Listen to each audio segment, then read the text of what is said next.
आदाब। मैं हूं आपका डिजिटल दोस्त शकील अहमद चौहान। मुलाकात ज़रूरी है, खुद के साथ साथ दोस्तों से भी मुलाकात ज़रूरी है। इस प्रोग्राम के तहत आज हम जिस शख्सियत से मुलाकात करेंगे वो रोशनियों के शहर कराची में पैदा हुआ। 1980 से बच्चों और बड़ों के लिए मुसलसल लिख रहे हैं।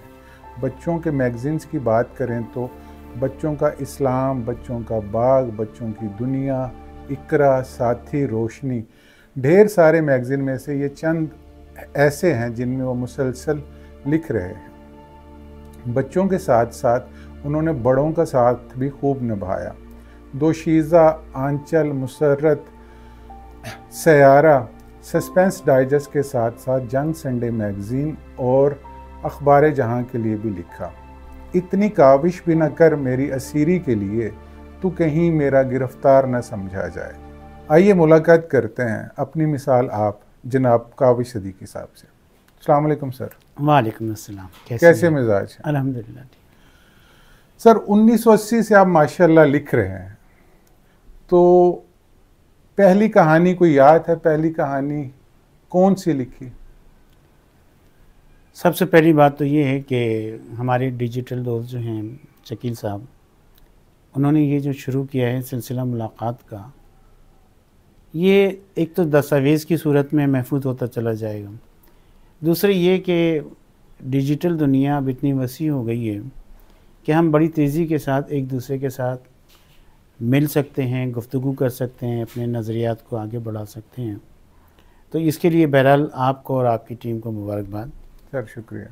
तो अब हम आते हैं वो लिखने वाली सफ़र की तरफ। जी। बात ये कि लिखना तो मेरा ख़्याल है कि अल्लाह के फ़ज़ल के सिवा कुछ नहीं होता।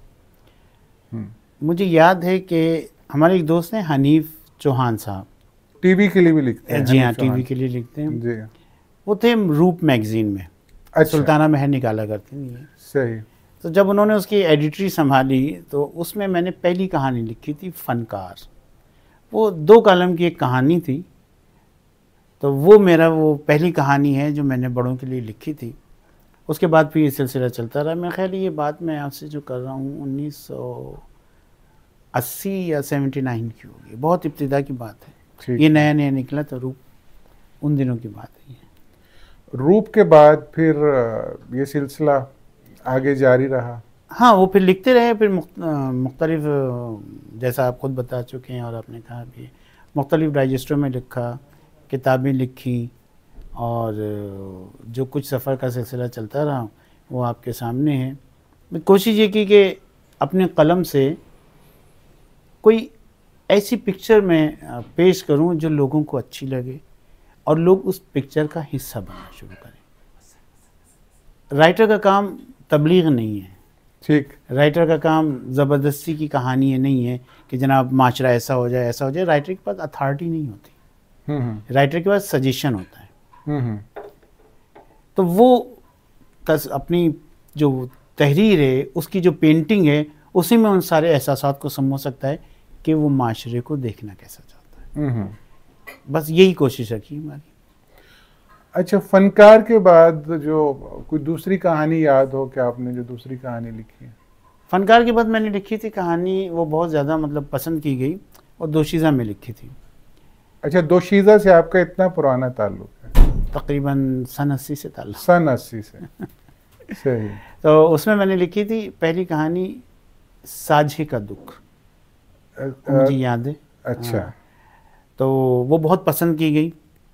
तो उसके बाद फिर ये सिलसिला चलता रहा। फिर 85-86 में मेरी 2 कहानियों को यके बाद दी गई।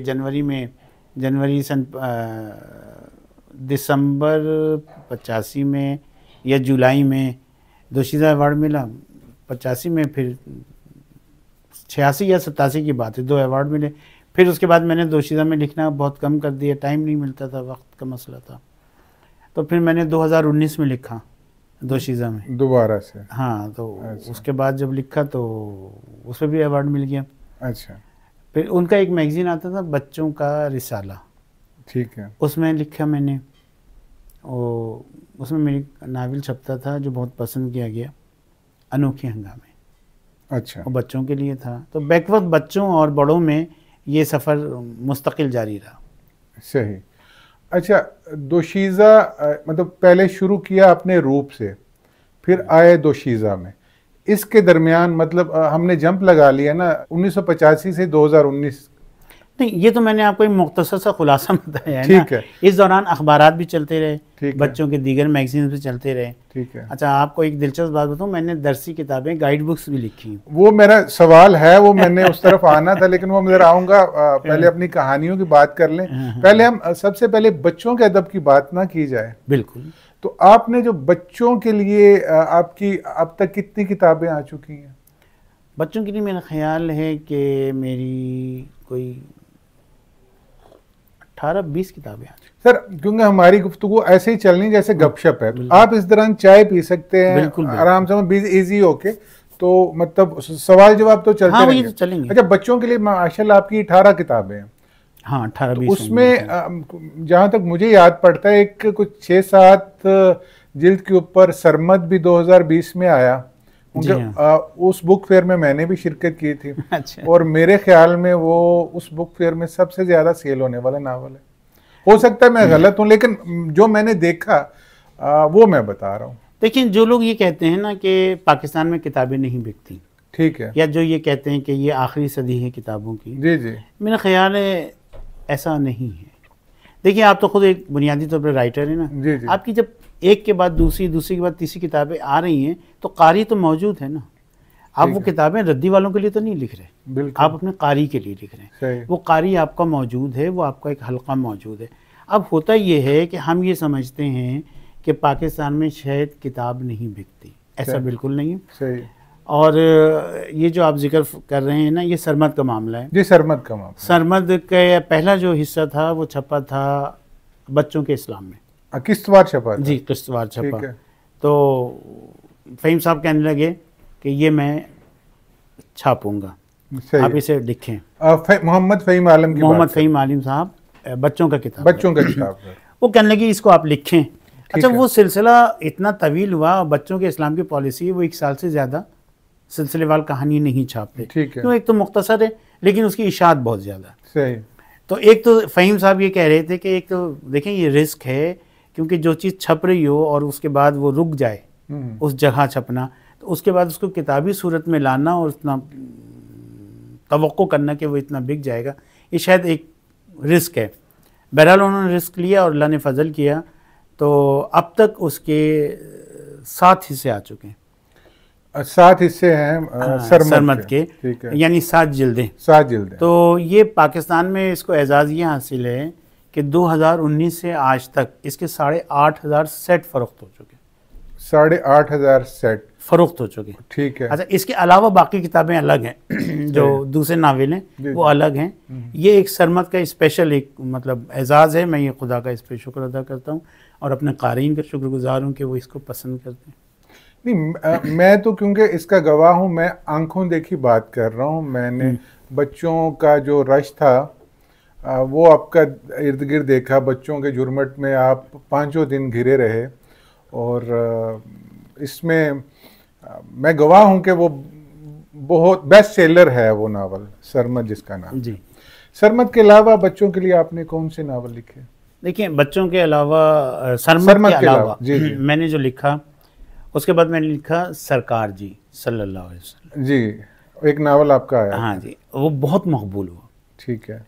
अच्छा, हमारे यहाँ जो एक तसव्वुर है ना कि बच्चों को हम अच्छे बच्चों, प्यारे बच्चों से शुरू करते हैं। अब बच्चा उस तर्ज तखातुब का आदी नहीं है, बच्चा अब डायरेक्ट हो चुका है, वक्त बदल गया है। हाँ, वो सवाल पूछता है ना, बराह रास्त पूछता है। देखिए, हमारे ज़माने में जब हम उस्ताद से सवाल करते थे ना, तो नज़रें नीची करके बहुत अदब और एहतराम से सवाल करते थे। आज की दुनिया कहती है आंखों में आंखें डाल के सवाल करो। सही। आप नज़र झुका के क्यों बात करें कि आप गिल्टी सही है कि नहीं है। अब एक चीज़ तब्दील हुई है। मेरी कहानी है आज की कहानी, जो आज का बच्चा जिस अहद में सांस ले रहा है, जिस माहौल में सांस ले रहा है, जैसे उसे लोग मिल रहे हैं, वैसी ही कहानी है।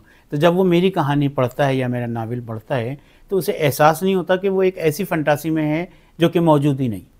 सही। तो वो हकीकी दुनिया से राब्ते में रहता है। तो इसी तरीके से हम ये समझते हैं कि बच्चों को आप ज़बरदस्ती दीन मत सिखाइए। ठीक है। बच्चों के सामने आप एक पेंट कीजिए कि यार एक ऐसी पर्सनालिटी भी है कि जिसे यार मोहब्बत करने को दिल चाहता है। सही। वो हमारे ईमान का, हमारे अकीदे का हिस्सा है, सल्लल्लाहु ताला अलैहि वसल्लम। अच्छा, इसमें एक दिलचस्प बात बताऊं मैं, हमारी तारीख 1400 साल पुरानी नहीं है। सही। हमारी तारीख उस दिन से शुरू होती है जिस दिन से आदम अलैहिस्सलाम इस दुनिया में तशरीफ़ लाए। तो ये हमारा जो एक कल्चर है ना, मेंटली तौर पे, जहनी तौर पे हम मुसलसल दीन से वाबस्ता हैं। ठीक है। तो हमारे यहाँ रसूलुल्लाह सल्लल्लाहु अलैहि वसल्लम की ज़ात को बहुत मोहब्बत और बहुत अक़ीदत से देखा जाता है, और हमारे लिए तो वो बहरहाल एक मिसाल है, हर मामले में मिसाल है। लेकिन बच्चों के लिए ये कहना कि हम उन्हें उनकी सीरत के मुताल्लिक़ ऐसे बताएं कि सीरत उनके मिजाज का हिस्सा बन जाए। सही। कि हमारे नबी कैसे हैं, वो उठते कैसे हैं, बैठते कैसे हैं।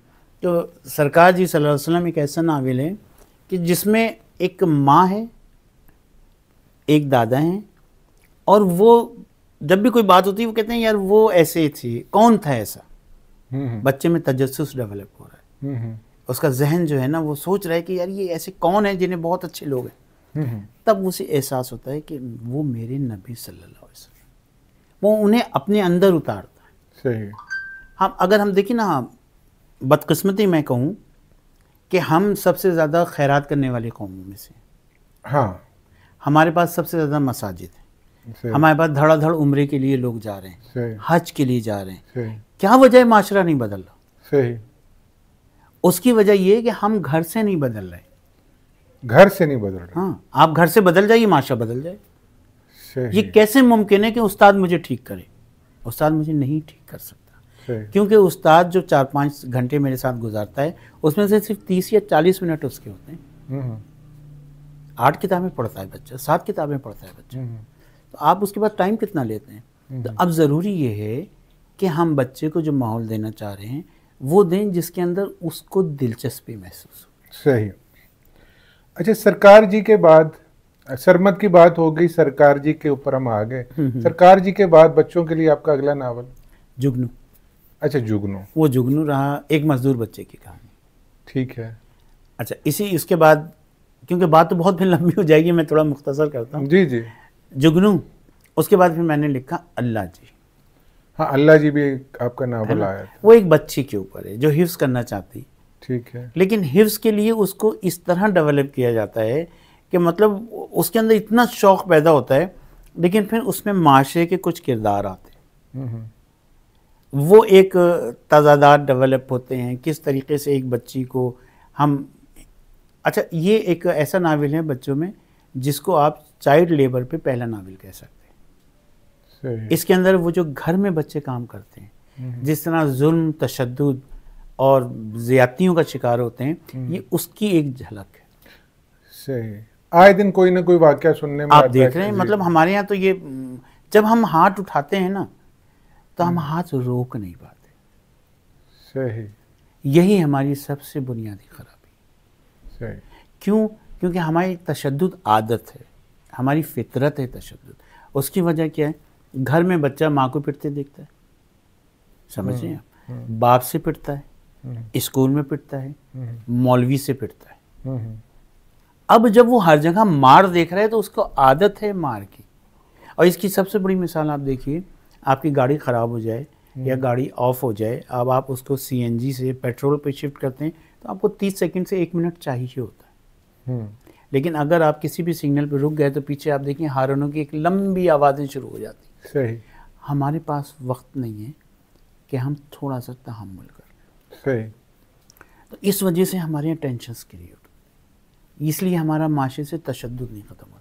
जिस दिन वालिदैन की तरफ से तशद्दुद बंद होगा ना, उस दिन माशरा बेहतर होगा। मतलब आप कहना ये चाह रहे हैं कि माँ बाप अपने बच्चों के ऊपर तशद्दुद करना छोड़ दें? नहीं, मैं ये नहीं कहना चाह रहा। सही। मैं ये कहना चाह रहा हूँ वो एक दूसरे पर तशद्दुद करना पहले मरहले पे बंद करें। आपस में मियाँ बीवी। हाँ, देखिए सबसे ज़्यादा करीब तो आपके घर में कौन है? सही। आपका जो बेडरूम है उसमें आपके पास सबसे जो करीब तरीन है वो आपका बच्चा है। सही। तो वो जब देख रहा है कि गुस्सा, गाली गलौज, तो इसके बाद मुझे बताइए कि हमारे पास नतीजा क्या रह जाता है? हम उसे कैसे तशद्दुद से बचा सकते हैं? सही। तो इसलिए पहले हम अपनी ज़िम्मेदारी लगाएं कि हमने तशद्दुद नहीं करना, हमने मसला बातचीत से हल करना। सही। देखिए कुरान मजीद में बड़ी अच्छी बात कही गई कि बुलंद आवाज़ से चीख के मत बोलो, सबसे बुरी आवाज़ तो गधे की है। सही। हम चीखते रहते सही। अच्छा, ये थी अल्लाह जी की आप बात कर जी। अल्लाह जी के बाद जो जुगनू तक हम आ चुके। हाँ, जुगनू जो है वो तो मैंने बताया जैसे मजदूर बच्चे के हवाले से। ठीक है। फिर मैंने एक हारिस लिखा। अच्छा। हारिस भी बहुत मकबूल हुआ। इसके अंदर थोड़ी सी फैंटासी थी कि एक अकेला बच्चा किस तरीके से अपने मामलात को आगे बढ़ाता है, और इसमें यह है कि जब आप कुरान शरीफ पढ़ते हैं ना, कुरान शरीफ की आदत बना लेते हैं, एक तो आपको सुकून मिलता है, दूसरे आपको कहीं ना कहीं अल्लाह की सपोर्ट मिलती रहती है। इस पे बेस करता है ये नावल, समझे? हारिस की बात। हारिस की बात कर रहा हूँ। ठीक। उसके बाद मेरा नावल है अम्मा। अम्मा के ऊपर है, यानी उसका नाम तो है प्यारी अम्मी।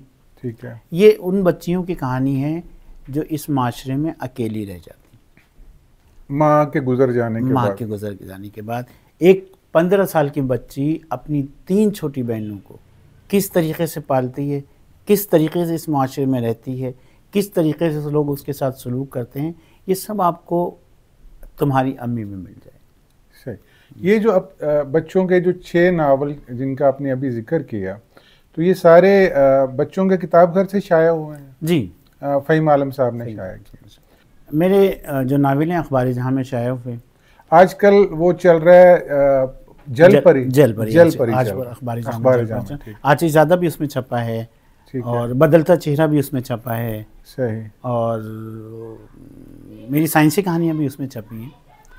तो मेरे कहने का मतलब ये है कि जब आप लिख रहे होते हैं और कारी से मुसलसल जुड़े होते हैं ना, तो आप एक ऐसी दुनिया में होते हैं कि जिसे आप बदलना चाहते हैं, लेकिन कलम की नोक से।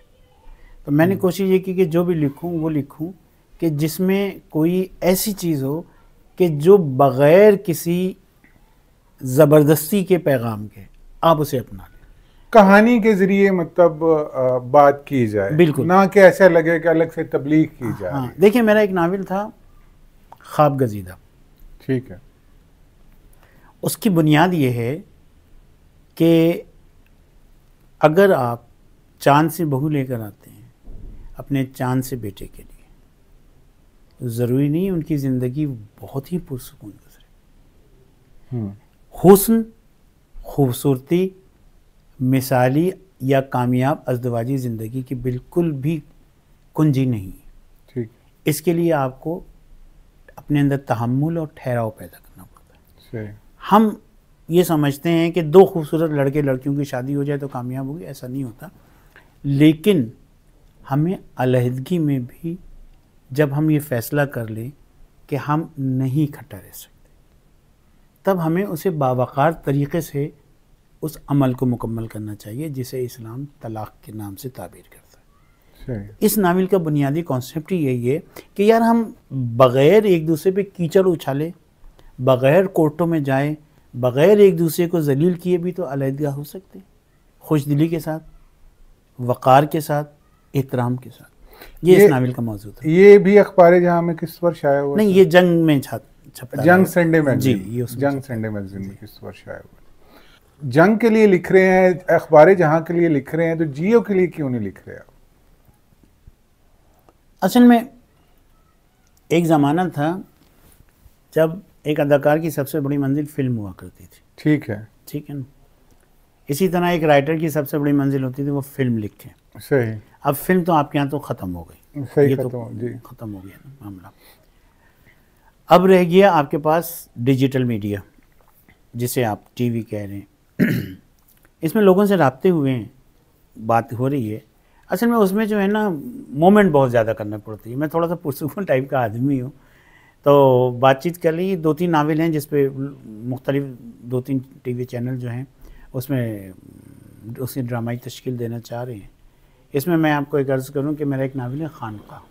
हाँ जी जी। ये तसव्वुफ़ के ऊपर है। सही। इसमें तसव्वुफ़ भी है, इसमें सोशल मीडिया भी है, इसके अंदर आज की नई डिजिटल दुनिया भी है।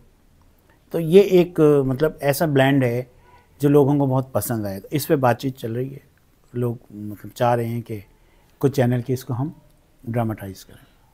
नहीं सर, होना चाहिए, क्योंकि जितना अच्छा माशाल्लाह आप लिखते हैं तो आपका काम स्क्रीन पे भी आना चाहिए। खानका के बाद हम बात करेंगे जो आपके और भी ढेर सारे नावल हैं और फ़हीम आलम साहब ने शाया किए हैं, उनके बारे में कुछ बताइए। असल में देखिए, हमारे यहाँ ना पब्लिशर बहुत बदनाम है। हाँ वो तो है ना जी। अच्छा, लेकिन क्यों बदनाम है? सही। एक वजह है, दो तरीके हैं जी। एक तो ये कि आप किताब छापना चाह रहे हैं, सही। साहिब किताब बनना चाह रहे हैं, तो बन जाइए।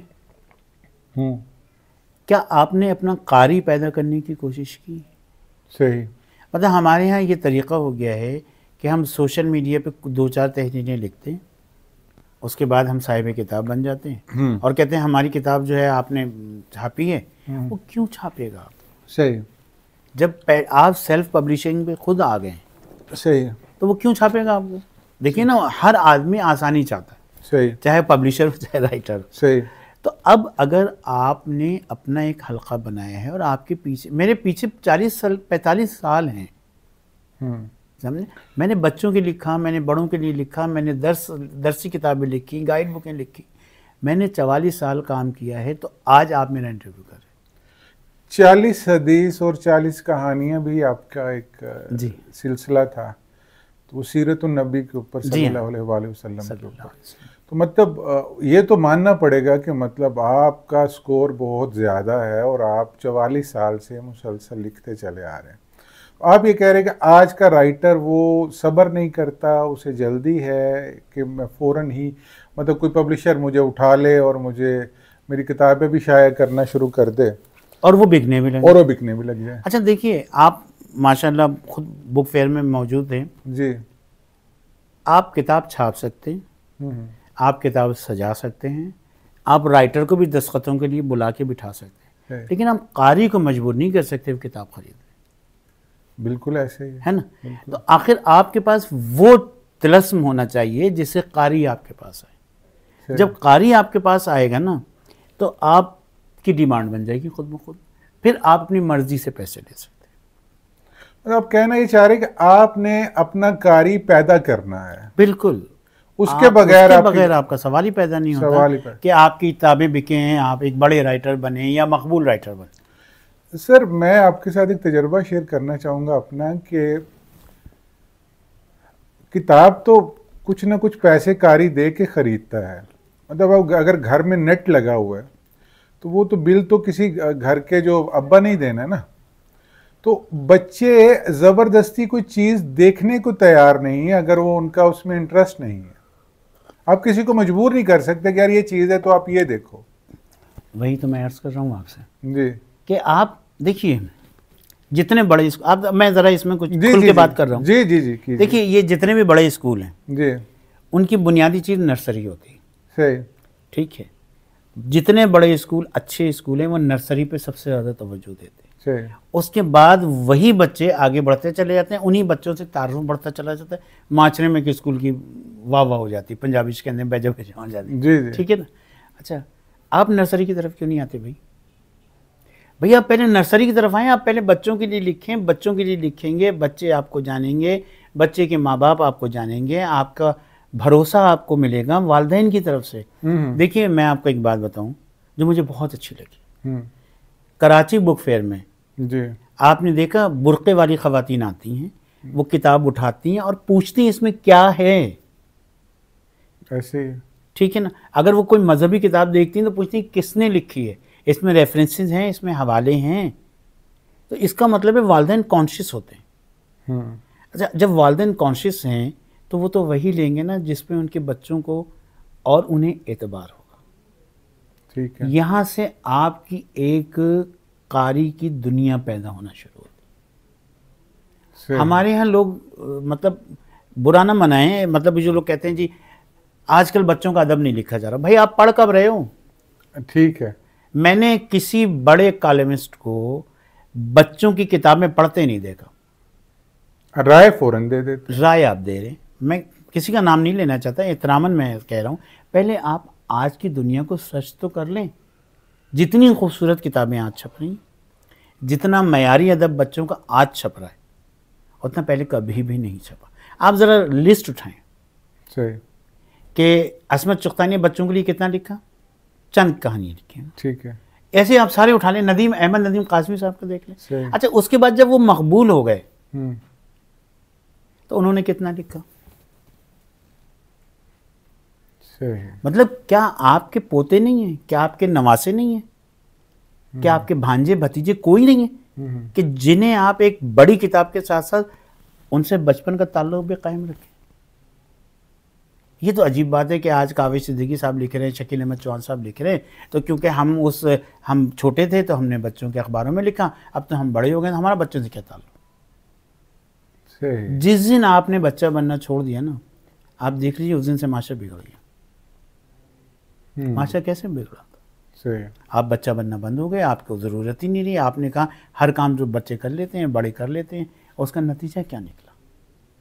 हम दो दुनियाओं में तकसीम। सही। बच्चों की दुनिया अलग हो गई, बड़ों की दुनिया अलग हो गई, और उस फासले को हमने उस जनरेशन गैप का नाम लिया जो कम अमलन एग्जिस्ट करता ही नहीं। मुझे बताइए जनरेशन गैप कहाँ से आएगा? आप छोटे थे, अब्बा की गोद से बड़े हुए, शादी हो गई, बच्चे हो गए, तो यार मुसलसल मुकालमा जारी है, तो जनरेशन गैप कहाँ से आएगा? जनरेशन गैप तो जब आएगा ना जब बात करना तो तक कर देंगे। सही। और इसको सबसे ज़्यादा किसने समझा? इस्लाम ने समझा। सही। स्ट्रेट फॉरवर्ड कह दिया गया 3 दिन से ज़्यादा गुफ्तगू बंद करना रवा नहीं है, दुरुस्त नहीं। क्यों? वो चाहते हैं आप मकालमा रखें, गुफ्तगू रखें, चाहे नाराज़ होकर रखें, चाहे गुस्से में रखें, चाहे प्यार में रखें, बातचीत बंद ना करें। तो बात जनरेशन गैप तो जब पैदा होगा ना जब आप फासले पैदा करेंगे। लेकिन अगर आप देखिए आपके मैंने अपने बच्चे की शादी 22 साल की उम्र में की। सही। समझे आप? आज उसका जो बेटी है साल भर की, वो मेरे पेट पे चलती है, मेरे सीने पे खड़ी होती है, मैं उसको कहता हूँ देख तेरा बचपन नहीं है, उसे याद है अपना बचपन। तो कहाँ से जनरेशन गैप आया भाई? अब आपने एक बच्चा पैदा किया, उसके बाद 30, 35, 33, 34 साल की उम्र में उसकी आप शादी कर रहे हैं, वो एक पुख्ता मर्द बन चुका है, उसके अपने मसाइल खड़े हो चुके हैं, उसके अंदर वो चीज़, वो हुमक, वो हुक ही नहीं रही। सही। समझे ना आप? तो कहाँ से होगा? देखिए आप जब भी फितरत से बगावत करेंगे नताइज हमेशा मुरतब हो। वो पॉजिटिव भी होते हैं, नेगेटिव भी होते हैं, पॉजिटिव कम ही होते हैं, नेगेटिव ज़्यादा होते हैं। तो मेरी कोशिश यही है कि हम वो लिखें जो लोगों को अच्छा भी लगे और लोग उस पर एतराज़ करें तो हम उसका जवाब दे सकें। ये नहीं हो कि हमने लिख दिया बस काफ़ी नहीं। हम बहैसियत राइटर अपनी कौम को, अपने कारी को मुसलसल जवाब दें। सही। जिस दिन ये जवाबदेही का एहसास ख़त्म हो जाएगा ना उस दिन मामला ख़त्म हो जाएगा। आप फिर कैसे लिखेंगे? मैं शकील भाई से कहता हूँ, शकील भाई मैंने ये आपकी किताब पढ़ी, बहुत उम्दा है, अब इस पे आगे क्या होगा? डिस्कशन होगी, बात होगी, आप मेरी किताब पढ़ेंगे, राय देंगे, कहीं सुखम हो सकता है, बिल्कुल हो सकता है, मेरी तहरीर में हो सकता है, आपकी तहरीर में हो सकता है। अब जब गुफ्तगू हो रही है तो बात आके निकल रही है, नई चीज़ें सामने आ रही हैं। अब ये जो कहा जाता है ना आज अदब नहीं है, आज बच्चों का अदब नहीं लिखा जा रहा, भाई लिखा जा रहा है। मयारी अदब कसरत में से आप चुनेंगे ना। 4 किताबें आपके पास आ गई, मार्केट में 400 किताबें, आप बाहर निकलें, आप मार्केट में खड़े हुए हैं, आप बुक स्टॉल पर खड़े हुए हैं, आपने किसी इदारे की लिस्ट देखी है, आप देखें कितने हैं। अब बात मैं उधर आता हूँ, आप जो कह रहे थे फ़हीम आलम साहब की तरफ। जी जी। फ़हीम आलम साहब से मुझे बहुत सारे लोगों ने रब्ता किया, मुख्तलिफ इदारों ने रब्ता किया, हम आपको पैसे देते हैं, हम आपको ये देते हैं, आप कितने पैसे लेते हैं। मैं कहा आप मुझे पैसे ना पूछिए, अपनी ऑफ़र बताइए, आपको इससे क्या है?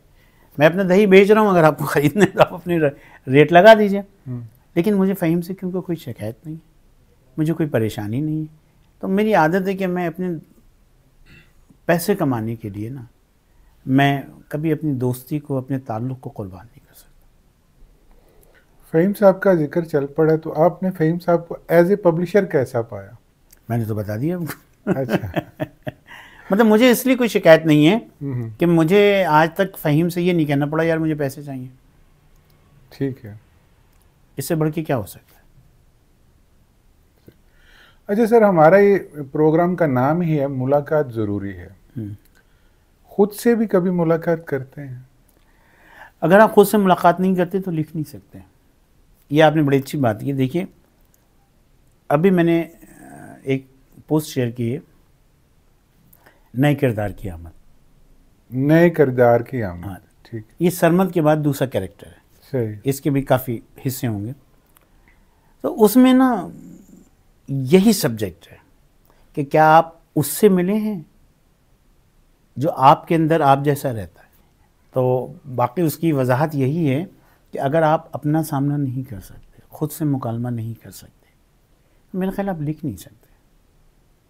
फिर आप एक हज़ियान बक रहे हैं ना, आपके अंदर की दुनिया ही नहीं है, आपके अंदर कोई आवाज़ नहीं है, आपके अंदर कोई रूह नहीं है, आपके अंदर कोई तूफ़ान नहीं है, तो फिर आप क्या कर रहे हैं? लिखने के लिए खुद से जूझना, खुद से लड़ना, खुद से बात करना बहुत ज़रूरी है। सर, आपके जो किरदार हैं वो बाहर से आप लेते हैं या अंदर से आते हैं?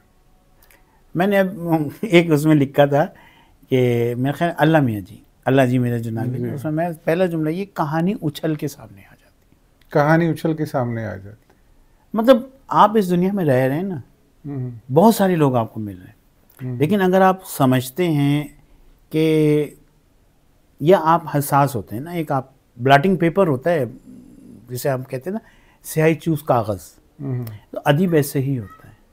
वो चीज़ों को कहीं ना कहीं जज्ब करता रहता है, जज्ब करता रहता है।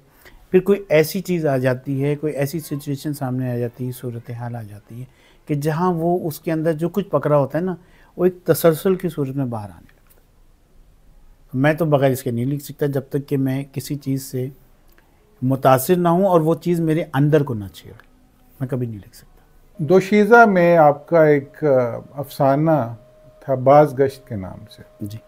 और आपने औरत को क्या गहराई में जाकर लिखा।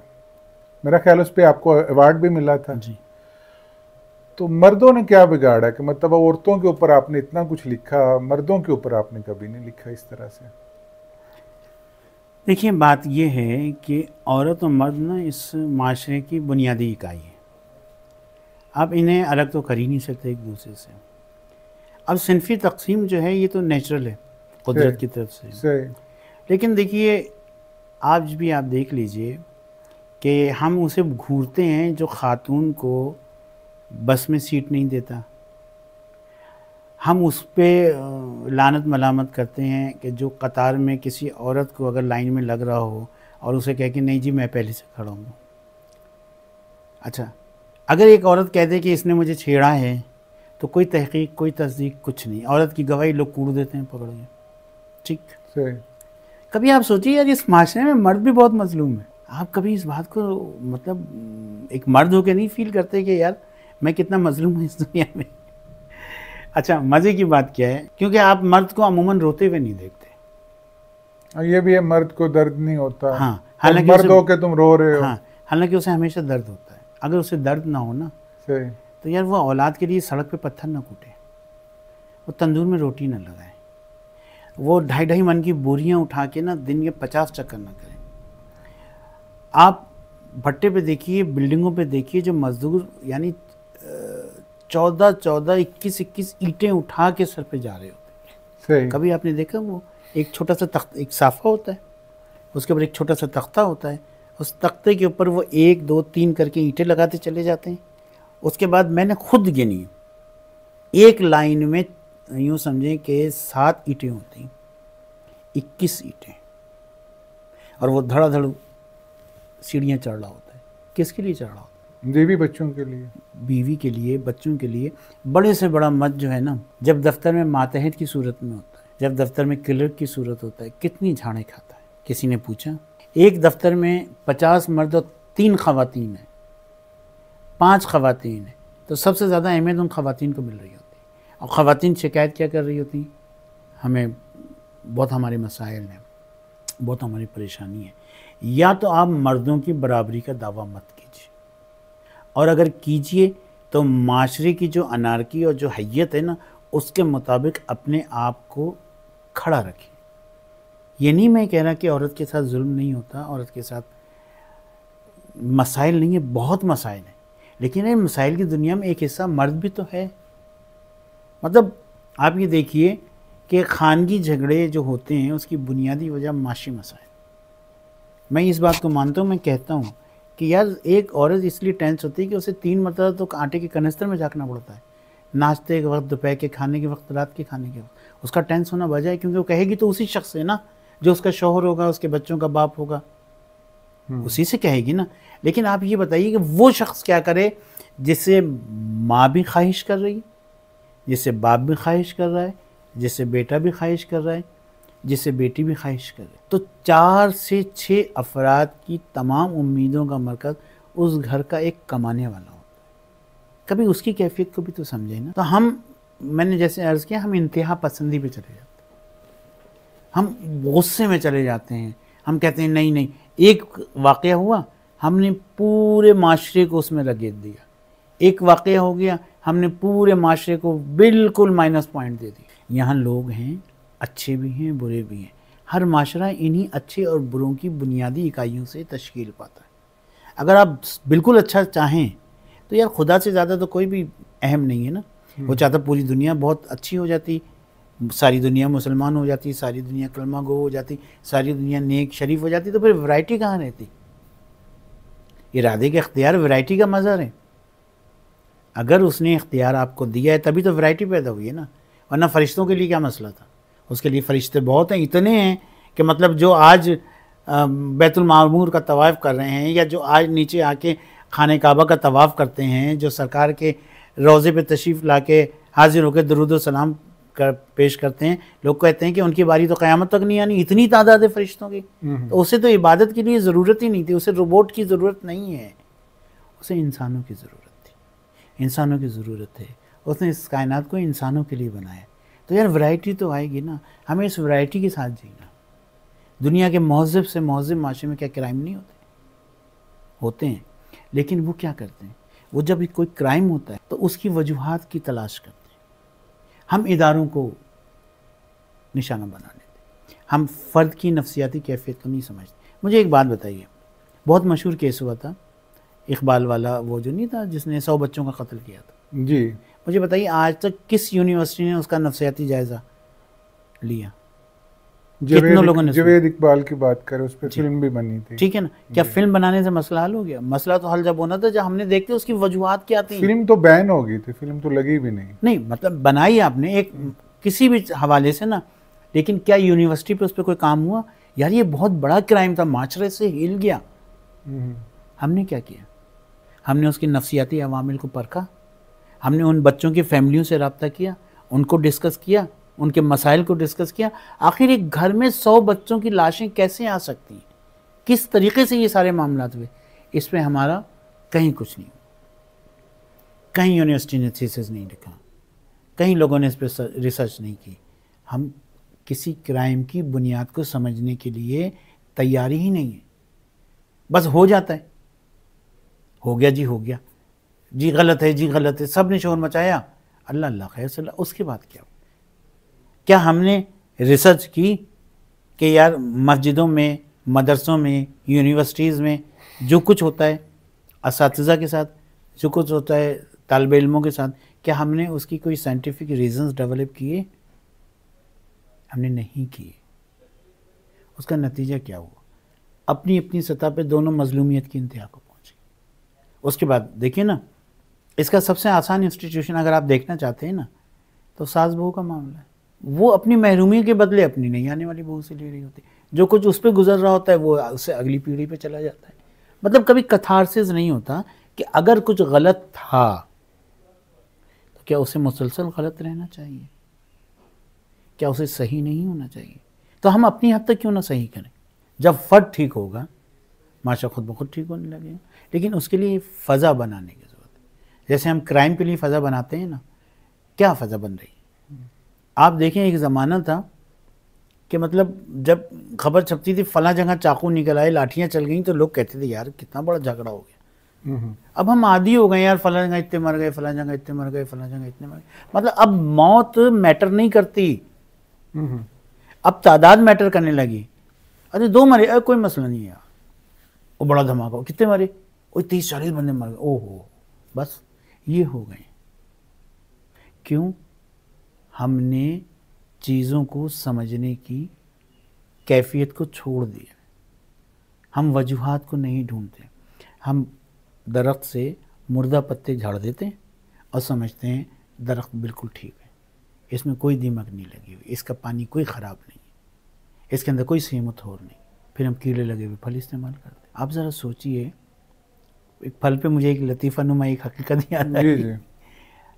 आम की जब फसल आती है ना तो वो स्प्रे कर देते हैं, तो उसे तोते जो खाते हैं ना तो वो मर जाते हैं उसे खा के, होता है ना। जिस फल पे आपने इतना जहरीला स्प्रे किया हो कि जानवर खाएं, परिंदे खाएं तो मर जाएं, आपके ख्याल में इंसान के साथ क्या होता हो, उसके मैदे का क्या हाल होता हो? मतलब फल तोतों से बचाने के लिए इंसानों को जो है ना वो कुर्बान कर रहे हैं।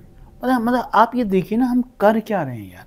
मिन हैसिल कौम, हम कहाँ खड़े हुए, किसी सतह पे कोई एहतसाब नहीं। सबसे आसान काम क्या है? सियासतदान बुरे, अमीर बुरे, यार हर सतह पे लोग बुरे। मतलब ये मुझे बताइए, आज तक किसी सियासतदान ने आके किसी गली वाले के दुकान पे आके किसी दूध वाले से कहो कि यार तुम 1 लीटर में 4 लीटर पानी मिला देना? उसने तो कभी नहीं कहा। किसी गोश्त वाले से किसी सियासतदान ने आकर कहा पानी भर दो, हवा भर दो? हम हर सतह पे अपनी अपनी तौर पे फ्रॉड करते हैं, बेईमानी करते हैं और बड़े मज़े से इल्ज़ाम दूसरों पर धर देते हैं और दुकान पे लिखते हैं हाज़ा मिन फज़ल रब्बी। तो हम हाज़ा मिन फज़ल रब्बी, जिस किस्म का फ़ज़ल मांगोगे फिर वैसा फ़ज़ल मिलेगा। अस्पताल भरे होंगे मरीज़ों से, सड़कें भरी होंगी हादसों से, क्योंकि आप मांगे ऐसी चीज़ें रहे हो ना। जब आप दुआ के लिए हाथ उठाते हैं ना, रब से कहते हैं अल्लाह मुझे ये दे दे, तो कभी अपने हाथों की तरफ देखिए कि आपने इन हाथों से क्या क्या किया है और क्या मांग रहे हैं। अभी कभी नहीं सोचते, क्योंकि हमने अपने एहतिसाब को अपने अंदर से ख़त्म किया। ये मसला है। ज़ालिम मुआशरा है या फ़र्द है? देखिए, बुनियादी इकाई तो फ़र्द ही है, समझे ना। ये मकान ईंटों की मजमुआ है ना, ईंट नहीं होगी तो मकान नहीं होगा। लेकिन आप अगर बारी बारी बुनियादों से ईंट निकालते जाएं तो फिर एक आखिरी ईंट ऐसी होगी कि जिसके साथ पूरा दीवार ढह जाएगी। समझे ना। तो हम माशरे को, फ़र्द को जब तक समझेंगे नहीं, फ़र्द को एहतराम नहीं देंगे, फ़र्द की इज़्ज़त नफ्स का ख्याल नहीं करेंगे, हमारा मामला कभी भी ठीक नहीं होगा। और इसके लिए किस चीज़ की ज़रूरत है? जो लोग कहते हैं ना पाकिस्तान बदल जाएगा, मैं आपको लिख के दे दूं, हम 50 साल के बाद भी यही कह रहे हो कि पाकिस्तान बदल जाएगा। नहीं बदलेगा। सर ये नाउमीदी या मायूसी की बात नहीं हम इसे कहेंगे? नहीं, सुन लीजिए ना क्यों कह रहा हूँ मैं जी। आपने प्राइमरी तालीम पर तो तवज्जो ही नहीं दी। वो बात फिर वहाँ पे आ गई कि जिस तरह एक राइटर अपने कारी लेके जाता है। आपने प्राइमरी तालीम पर तवज्जो नहीं दी यार। प्राइमरी का बच्चा, मुझे बताइए जी, आपने भी स्कूलों में पढ़ा है जी, कॉलेज में पढ़ा है, यूनिवर्सिटी तक गए हैं आप, कहीं पढ़ा है कहीं पढ़ाया है, मैंने भी पढ़ा है। पाकिस्तान में महंगे से महंगा, सस्ते से सस्ता स्कूल है। कोई स्कूल ऐसा है, कोई कॉलेज, कोई यूनिवर्सिटी, कोई ऐसा डिपार्टमेंट है किसी इंस्टीट्यूशन का कि जहाँ के ऊपर एक 4 बाई 6 फुट का एक फ्लैक्स लगाओ जिस पर ट्रैफिक के निशानात हो? हैं? बिल्कुल नहीं है। क्यों नहीं है? हमारी तरजीहात ही नहीं है वो। तो फिर आपको डिसिप्लिन जब सड़क पे नहीं है तो यार अब ज़िंदगी में डिसिप्लिन कैसे ला सकते हैं? हमारे बच्चों को तो देखिए, अब हमें आगे पता चला कि क्या खाना चाहिए और क्या नहीं खाना चाहिए, वो भी सोशल मीडिया की मेहरबानी से। मतलब मेरे ख्याल में ये भी एक सब्जेक्ट होना चाहिए कि मतलब आपके लिए कौन सी ग़िज़ा बेहतर है, कौन सी नहीं। मतलब हम बच्चे को वो पढ़ा रहे हैं जिसकी उसे उस वक्त ज़रूरत नहीं है जब हम उसे पढ़ा रहे हैं। सही, समझ रहे हैं ना आप। देखिए, 5वीं तक के बच्चे को पूरी दुनिया में अखलाकियात सिखाई जाती, हमारे नहीं सिखाई जाती। तहजीब और सलीका सिखाया जाता, इसके अलावा कुछ नहीं सिखाया जाता। दुनिया की तरक्की याफ्ता ममालिक, नॉर्वे में चले जाएँ, डेनमार्क चले जाएँ आप, वहाँ तो इम्तिहान ही ख़त्म हो गए। इब्तिदाई सतह पर इम्तिहान ख़त्म कर दिया उन्होंने। वो कहते नहीं हम तो बच्चे के मजमूई बुनियाद पे क्रेडिट देते हैं। और हमारे यहाँ पे 10 किलो के बच्चे का 8 किलो का बस्ता होता है। मतलब मेरा अपने बच्चे जो हैं वो जब जाते हैं तो मैं हैरान होता हूँ कि यार वो उनके कंधे क्यों झुके हुए हैं यार, वो टेढ़े क्यों चलते हैं भाई, वो 8-8 किलो का बस्ता लेके 8 घंटे मूव करते हैं, 6 घंटे मूव करते हैं, फिर उसके बाद वही चीज़ें लाद के वो अकेडमी चले जाते हैं। सर बात वो आ गई हमारे तलीमी निज़ाम के ऊपर, आपने भी तदरीस की कुछ किताबें मुरतब की हैं, तो आपके ख्याल में क्या क्या कहाँ से हमें शुरू करना चाहिए कि ये एक कौम तैयार हो जाए, एक अगली नस्ल तैयार अम्मा से शुरू करें। अम्मा से शुरू करें, पहले अम्मा को ट्रेनिंग दी जाए। नहीं, अम्मा को तहम्मुल हो। तहम्मुल कैसे आएगा माँ? वो आएगा माशरे की बुनियादी चीज़ों को समझने से। देखिए जो हो चुका है ना मैं बदल सकता हूँ ना आप बदल सकते हैं। ठीक है, आपकी ज़िंदगी में, मेरी ज़िंदगी में जो भी हो गया नहीं बदल सकते ना। जो होने वाला है उसे आप रोक सकते हैं ना, मैं रोक सकता हूँ ना। बिल्कुल। तो हमें अपने हाल में खुश रहना है, सही, हाल को देखना है माजी के तजुर्बात से, और इज्तिमाई शऊर के साथ हमें कल के लिए प्लानिंग करनी। जब हम बच्चों के लिए प्लानिंग करते हैं तब माशरा बेहतर होता है। हम उनके लिए अच्छी चीज़ देंगे ना उन्हें, वो क्या होगी कि बच्चे पहले ये देखें कि हमारे घर में गुस्सा नहीं है, तशद्दुद नहीं है, लॉजिक से बात हो रही, बात कहने की आज़ादी। बात कहने की आज़ादी और बदतमीज़ी में फ़र्क होता है। सही। गुस्ताखी में और अदब में थोड़ा सा एक बहुत मामूली सा फ़र्क होता है। सिर्फ टून से ही चीज़ें तब्दील हो जाती हैं। आपके लहजे के जो आपकी गुफ्तगू की जो नशिश व बर्खास्त है उससे ही मामलात बदल जाते हैं। तो जब आप ये सारी चीज़ें देखते हैं ना, तब फिर बच्चा देखता है नहीं यार हमारे तो घर में नहीं होता कुछ, हमारे यहाँ तो अब अब्बू ने कभी अम्मी को गाली नहीं दी, कभी अब्बू ने अम्मी पे हाथ नहीं उठाया। तो ये उसकी शख्सियत का हिस्सा बना। फिर अदम तहश्शुद उसकी क्लास का हिस्सा बना। आप एक टीचर को 40 बच्चों की क्लास दे के 40 मिनट में सब कुछ पढ़वा देंगे, कैसे मुमकिन है? उसके बाद वो अगली क्लास में जाएगी, वहाँ फिर 40 बच्चे, अगले पीरियड में फिर 40 बच्चे, 8 चौक 32, 320 बच्चे, एक उस्ताद 40 मिनट में। कैलकुलेट तो कीजिए आप। सर माँ की बात आई, आपने बच्चे के सामने बाप माँ को गाली देता है, मर्द गाली क्यों देता है? फ्रस्ट्रेशन की वजह से, टेंशन की वजह से, आसान शिकार की वजह से। हमारे यहाँ बड़ी अजीब बात है यार, हमारे यहाँ रिश्ते भी गाली हैं। मतलब हम साला को गाली के तौर पे इस्तेमाल करते हैं, बिल्कुल करते, साली को गाली के तौर पे इस्तेमाल करते हैं। ये तो रिश्ता है। हमारे बाद मामलात में बहनों ही को गाली के तौर पे इस्तेमाल कर दिया जाता है। तो ये शऊर कैसे आएगा? क्योंकि हम कुछ चीज़ों को बहरहाल गलत कर रहे हैं। आप सिर्फ एक शोबे को इज्जत दे देंगे ना, एहतराम दे देंगे जी, वो कौन सा? वो है उस्ताद। जैसा भी उस्ताद है उसकी इज्जत कीजिए। आप उस्ताद का दिन मना रहे हैं और सड़कों पे डंडे मार रहे हैं। मतलब यकीनन बहुत सारे मसाइल हैं, इसमें तो कोई शुबा नहीं। लेकिन क्या वो बात जो डंडे के बाद, पानी की बात, आंसू गैस की शेलिंग के बाद भी तो आपने बातें ही की ना, या नहीं की? बिल्कुल ऐसे। तो पहले कर लीजिए। आपके अंदर गुफ्तगू का सलीक़ा तो आए, बात करने का सलीक़ा तो आए। तो आप जब उस्ताद को मॉडल बनाएंगे ना और उसे एहतराम देंगे, और उस्ताद का एहतराम, बुनियादी एहतराम उसका माशी तहफ़्फ़ुज़। सबसे ज़्यादा तनख्वाह अगर किसी की होनी चाहिए ना तो उस्तादों की होनी चाहिए। वो माशरे के मेहमान हैं, वो पुरसुकून होंगे। यार आज मैं और आप जिस मुकाम पर बैठे हैं, आज से 30 साल पहले हमने जिनसे पढ़ा था, 35 साल पहले, 40 साल पहले, तो मैं उन्हीं का नतीजा तो हूँ। वो कहाँ हैं उस्ताद? सर मैं नावल लिख रहा था, मैं क्योंकि फिल्म के स्क्रीन प्ले का एक मैंने पहले भी नावल लिखा था मजरू के नाम से। तो एक मैंने नावल शुरू किया, उसका पहले नाम था चंदू पड़ गया इश्क पढ़ाई। अब वो उसका नाम जब वो शाया होगा तो कुछ और हो जाएगा। तो वो उस्ताद थे, हेडमास्टर और एक चपड़ासी की कहानी है, कॉन्फ्लिक्ट उनके दरमियान है। तो ये लिखने के लिए मुझे तहकीक करनी पड़ी। जो हमारा हाई स्कूल है वहाँ जाना पड़ा, लोगों से मिलना पड़ा। तो मुझे पता ये चला कि वो जो दर्जा चहारम वाले हैं उनके तो मसाइल हैं ही। जो ग्रेड 17 का मुलाजम है, स्कूल टीचर है, या ग्रेड 18 का हेडमास्टर या 19 का हेडमास्टर है, उसको बस सिर्फ आपने ग्रेड ही दिया है, बाकी सहूलतें कुछ नहीं दी। कुछ भी सही कह रहे हैं। मतलब उसके सिर्फ गले में आपने ग्रेड डाल दिया कि भाई आप 18वें ग्रेड के हो या 19वें ग्रेड के हो, जो सहूलतें दूसरे अदारों के 18वें ग्रेड के ऑफिसर को या 19वें ग्रेड के ऑफिसर को आपने दी हैं, आया आपने वो उस्ताद को दी हैं? तो मेरे लिए वो एक बड़ा हैरानी थी कि उस्ताद को तो हम दे ही कुछ नहीं रहे। उस फिर कहाँ से आएंगे आपके पास मेहमान? अब मकान बनाने की पूछते हैं यार, मिस्त्री काम आता है ना। जी जी। पहले कोई मकान बनाया या नहीं बनाया? एक उस्ताद जिससे हम भी पढ़ के आए हैं, हमारे बच्चे भी पढ़ रहे हैं, वो इंस्टीट्यूशन है, सारा कुछ है, वहाँ हमें पता ही नहीं उस्ताद है, उसके मसाइल क्या हैं, उसकी परेशानी क्या है, क्या उसके बच्चे नहीं हैं? आखिर वो कहाँ से खाएगा, कैसे खाएगा? आप उसे फ़िक्र माश से आज़ाद कीजिए।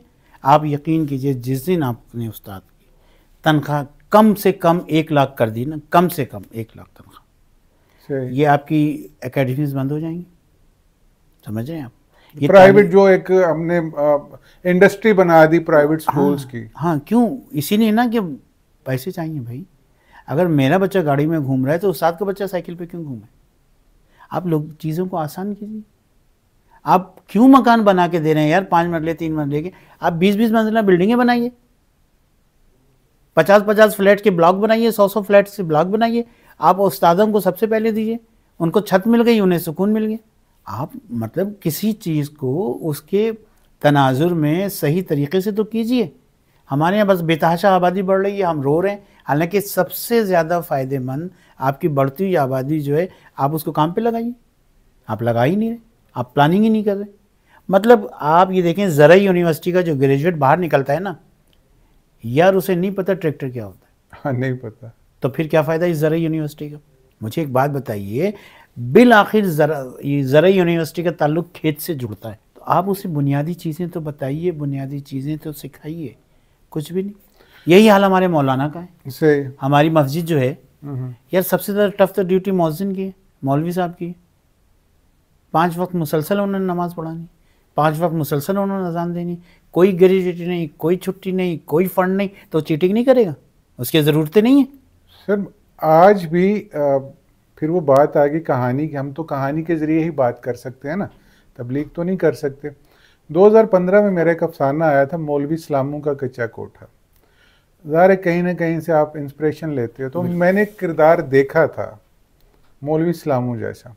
2015 में जब मैंने इसके ऊपर रिसर्च की, तो जो हमारे इमाम मस्जिद है, उनकी एवरेज तनख्वाह जो थी वो 8,000 थी। आज से 4 माह पहले तक जो मैंने दोबारा रिसर्च की 9 सालों में बाद, तो वो 8 से 18 हो गई है। अच्छा, और हम ये चाहते हैं कि उस्ताद भी डिलीवर करे और हमारा जो इमाम मस्जिद है वो भी डिलीवर करे, और हम सबसे ज़्यादा तनकीद भी उन्हीं पर करते हैं। तो क्या मतलब ये एक तो आपने कहा कि उस्ताद की सैलरी होनी चाहिए, अच्छी सैलरी होनी चाहिए, जिसमें आप समझें।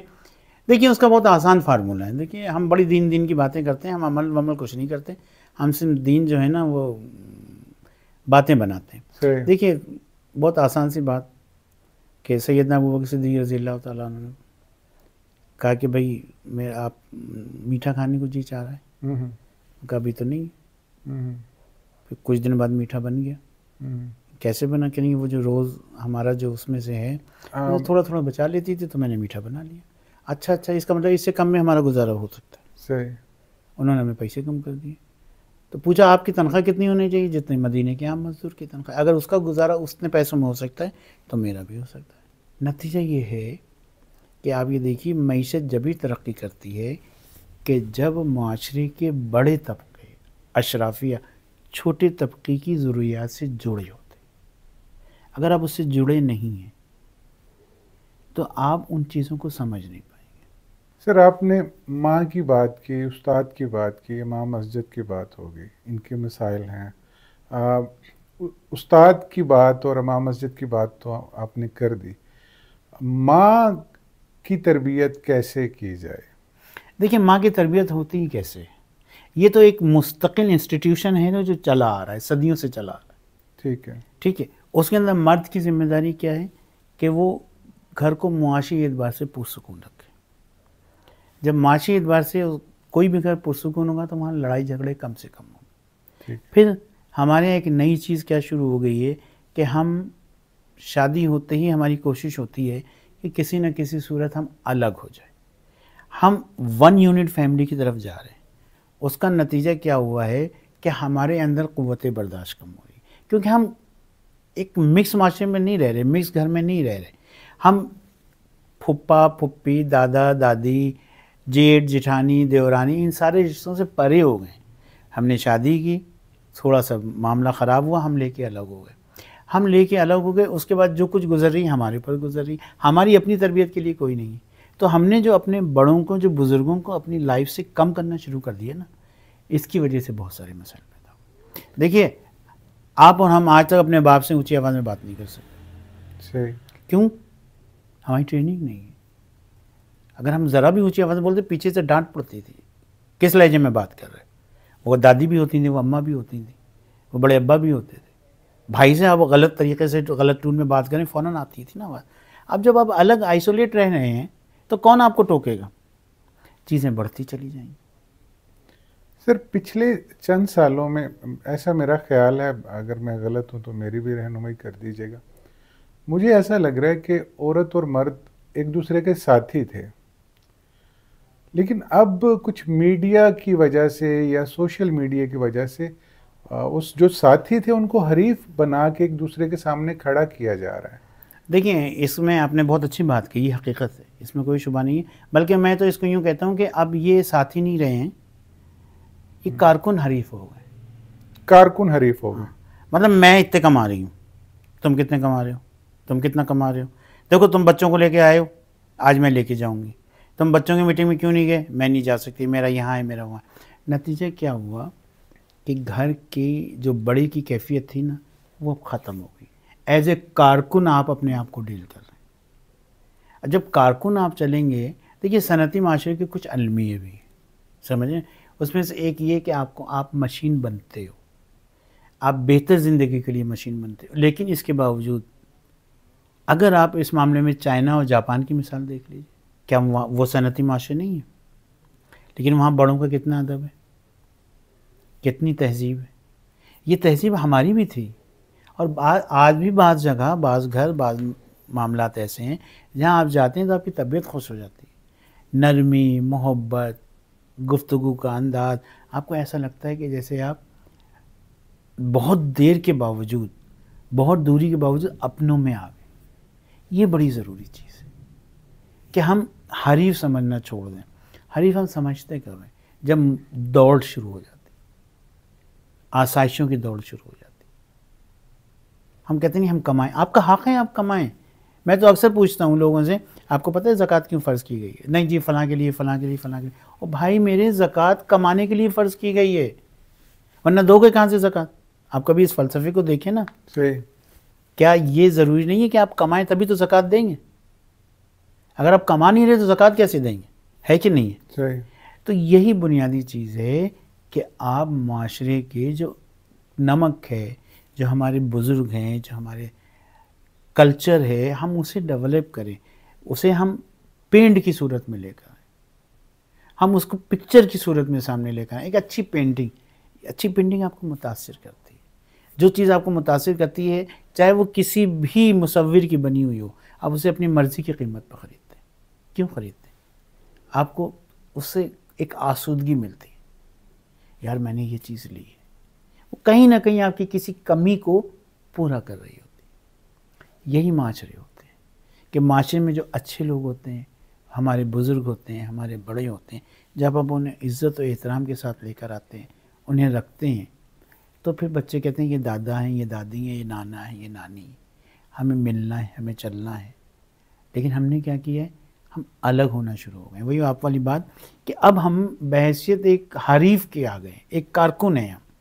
कारकुन क्या होता है कि भाई मैं जितनी मेहनत कर लूँ उसका नतीजा मुझे पैसों की शक्ल में मिलेगा, दुनियावी ओहदों की शक्ल में मिलेगा। बहैसियत इंसान हम कहाँ खड़े हुए हैं, ये एक सवालिया निशान। सर, हमने सबकी बात की, राइटर की बात नहीं की। आपके नज़दीक राइटर्स के क्या मसाइल हैं? देखिए, राइटर का तो बुनियादी मसला ये है कि वाक़तन बहुत अच्छे ऐसे भी राइटर हैं कि जिनको जगह नहीं मिल पाती, समझे ना। अच्छा, इसकी 2-3 वजूहात हैं। कुछ वसाइल की कमी, कुछ लोगों की तनासानी है। देखिए, मैं आपको एक बात बताऊं, जगह बनानी पड़ती, मूव करना पड़ता है। माँ भी बच्चे को जब तक दूध नहीं पिलाती जब तक वो रोता नहीं। सही। ठीक है ना। आप अच्छा लिखते हैं, आप मिलिए, आप बताइए। जब आप एक अच्छी चीज़ लिखेंगे ना तो लोग उसे पसंद करेंगे, वो चीज़ फैलेगी, आपकी डिमांड बनेगी, लोग आपको पढ़ना चाहते हैं। देखिए कारी जो है ना वो किसी का नहीं, कारी किसी का नहीं। बिल्कुल। अच्छा। उसे सिर्फ वो चाहिए जो उसे अच्छा लगता है, जो उसकी मर्जी का लिखेगा, जो उसके ज़ौक़ पे पूरा उतरेगा, वो उसे ख़रीद लेगा। आपको याद होगा कुछ अरसे पहले थे, यानी पिछले 4-5 साल पहले, डाइजेस्ट बड़े बर वक्त आया करते थे, उनकी डेटें फिक्स थी जी ऐसी है ना। 20 को फलां आ रहा है, 25 को फलां आ रहा है, पहली को ये आ रहा है, 17 को ये आ रहा है, 15 को। अच्छा ना, ये बड़ी हिकमत की बात थी। एक दिन भी लेट हो जाती तो मुसीबत पड़ जाती थी। क्यों? शकील चौहान साहब को पढ़ने की आदत है, उन्हें पढ़ना है, उन्हें चाहिए, ये उनकी मतलब आपकी एक फितरत है, मैंने पढ़ना है। अब आप बुक स्टॉल पर गए, आपने मैगजीन मांगा, नहीं है, आपकी नज़र पड़ी दूसरी, आपने दूसरा खरीद लिया, वो आपका महीना ज़ाया हो गया।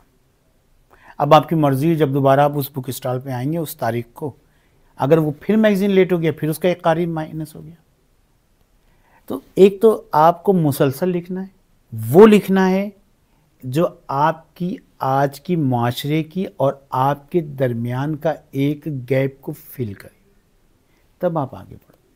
हमारे बहुत से राइटर ये नहीं समझ पाते, वो ये समझते हैं कि जी हमने लिख लिया। अच्छा, एक और जो चीज़ है जो आप इसको समझिए कि आपने जब लिखा था ना तो हमारे पीछे एक फ़िल्टर होता था जिसे एडिटर कहते थे। सही। अब नहीं है। मैं तस्लीम करता हूँ, मेरी एक कहानी मारखोर के नाम से, तो उन्होंने उसका नाम बदल कर चोला कर दिया। अच्छा, जब वो सामने आई कहानी तो मुझे अजीब लगा कि यार मैंने कुछ और सोचा है और इन्होंने मेरे नाम ही बदल दिए। जब वो मैंने पढ़ा तो मुझे लगा कि नहीं यार, इसका नाम चोला ही सबसे अच्छा है।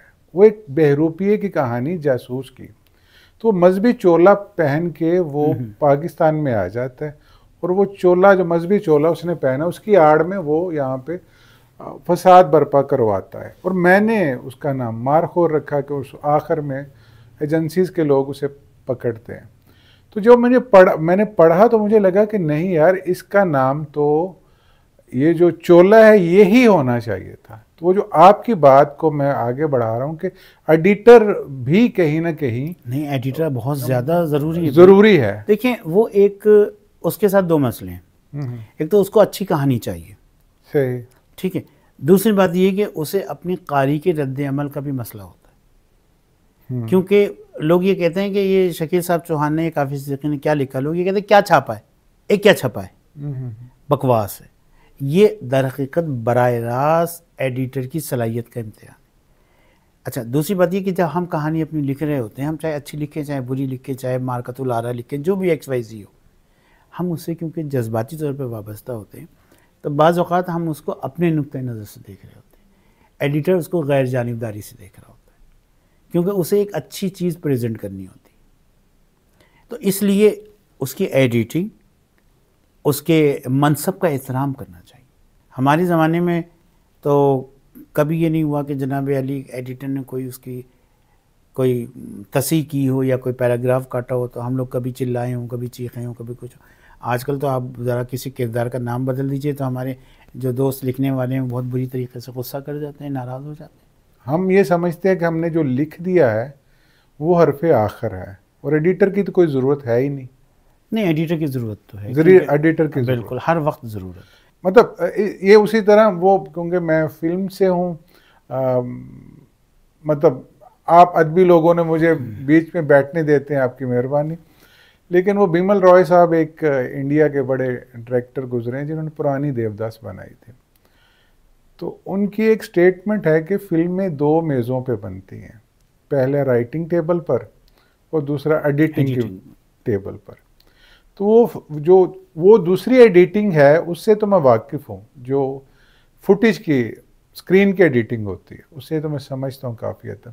लेकिन ये एडिटर है, इनसे मेरा कभी वास्ता नहीं पड़ा था, इनसे मेरा वास्ता। लेकिन वो मैं रेहाना कबीर साहब को क्रेडिट देता हूँ कि उन्होंने वो मेरी कहानी की शक्ल ही बदल दी नाम बदलने से। नहीं होता ही है, बहुत अहम बात है। असल में हमारी जब मैं तो कहानी, क्योंकि ज़्यादा मेरी इत्तेफाक ऐसा हुआ है कि मैंने तवील कहानी ही लिखी।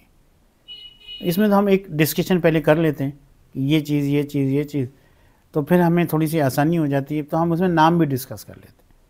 मतलब हम शुरू ही से एक नाम को फाइनल कर लेते हैं। तो ये मेरी एक डिस्कशन हो जाती है एडिटर से। अच्छा, इसमें मेरा ये है, जिस भी एक जगह नहीं, मैंने जहाँ भी लिखा है ना, वहाँ एडिटर से मेरे साथ ऐसे ही राब्ते रहे कि भाई आप ये बताइए कि इसमें क्या चीज़ थी। अच्छा, दूसरी बात ये कि मैंने ज़िंदगी में कोशिश ये की कि हमेशा सीखने को तैयार हो सकता है मुझे शकील अहमद चौहान साहब की कोई ऐसी लाइन मिल जाए कि जैसे पे मैं वाकई कहूँ कि यार ये तो ऐसी चीज़ है कि यार इस पर तो पूरी कहानी लिखी जा सकती। बाज़ औक़ात आपकी एक लाइन पूरी कहानी की बुनियाद बन जाती। तो सीखना तो हर वक्त चाहिए, हर एक से सीखना चाहिए। यही फितरत है, फितरत आपको मुसलसल सिखाती है और सीखने पे उकसाती है। अच्छा सर, ये वैसे आपने दिलचस्प बात की कि एक लाइन में पूरी कहानी होती है। कोई इस तरह का कोई मतलब अपना कोई तजर्बा शेयर करना चाहेंगे? हाँ, ऐसा मेरे साथ में कई कहानियों में हुआ है मेरा। मसलन कोई बताइए। मतलब देखिए, अभी एक कहानी थी, अम्मा खुद साज।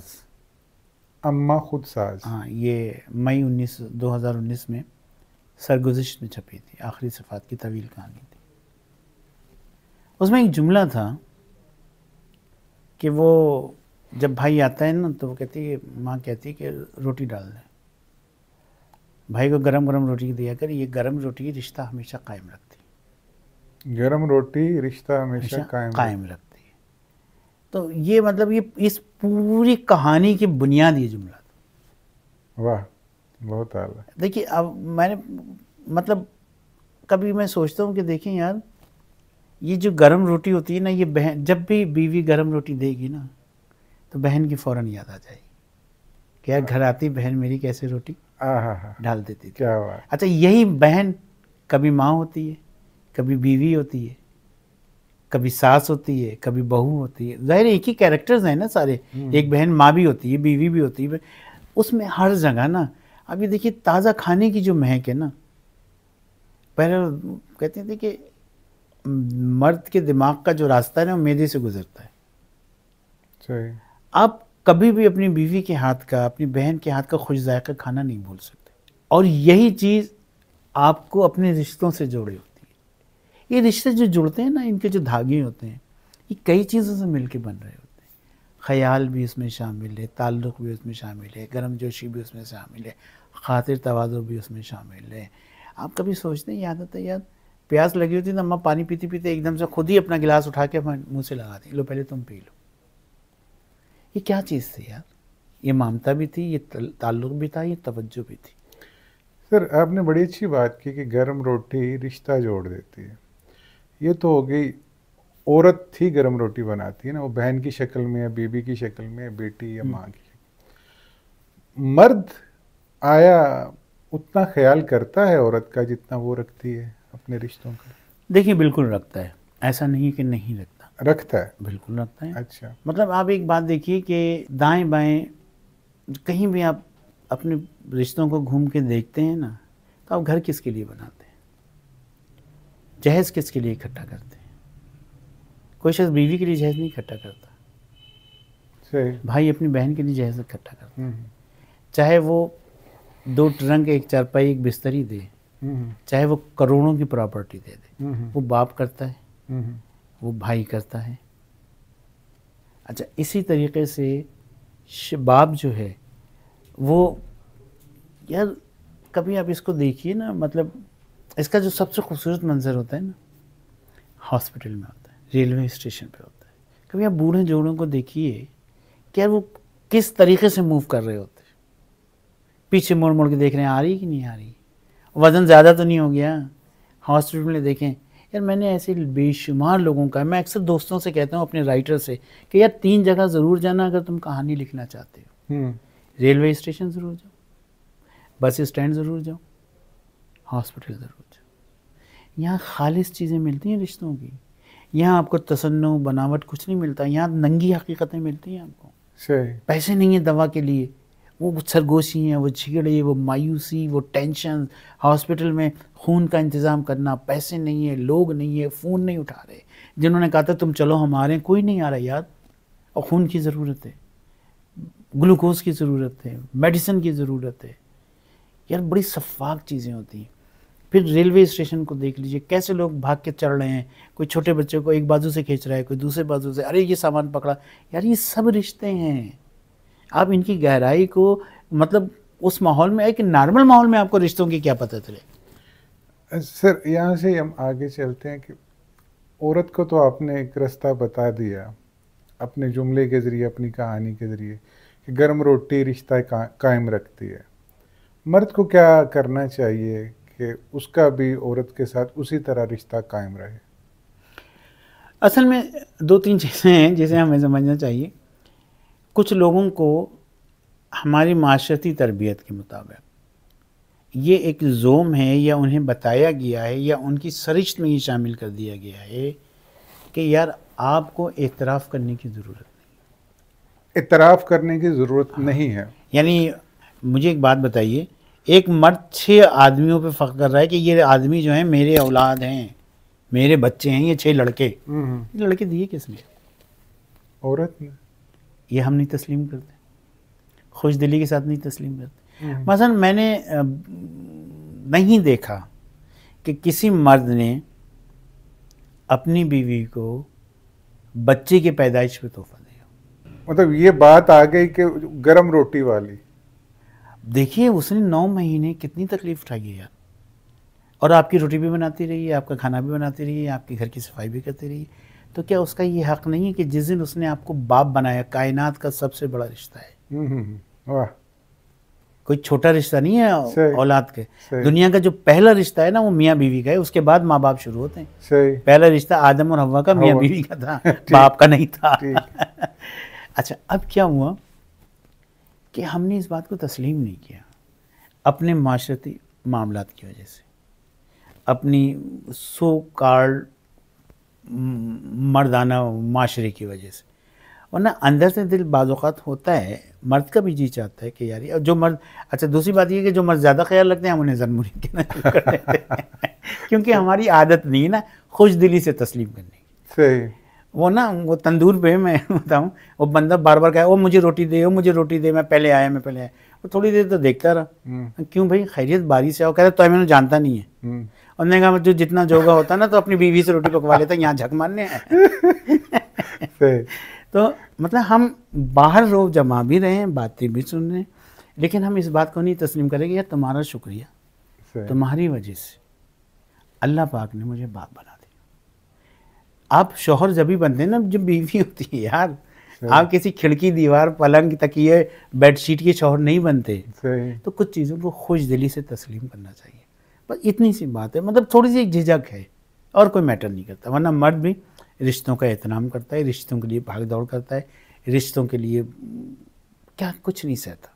आपको हैरत होगी, मैंने ऐसे ऐसे भी बाप देखे हैं जिन्होंने अपनी बेटी के रिश्ते के लिए उसके साथ ना सिर्फ खड़े हुए हैं, उसकी पसंद का साथ दिया है और उसके साथ उसके सारे मसाइल में उसके साथ रहे हैं, और जब उस पसंद की शादी को नाकामी से दो चार होना पड़ा है तब भी बाप ने कहा तुम अकेली नहीं हो।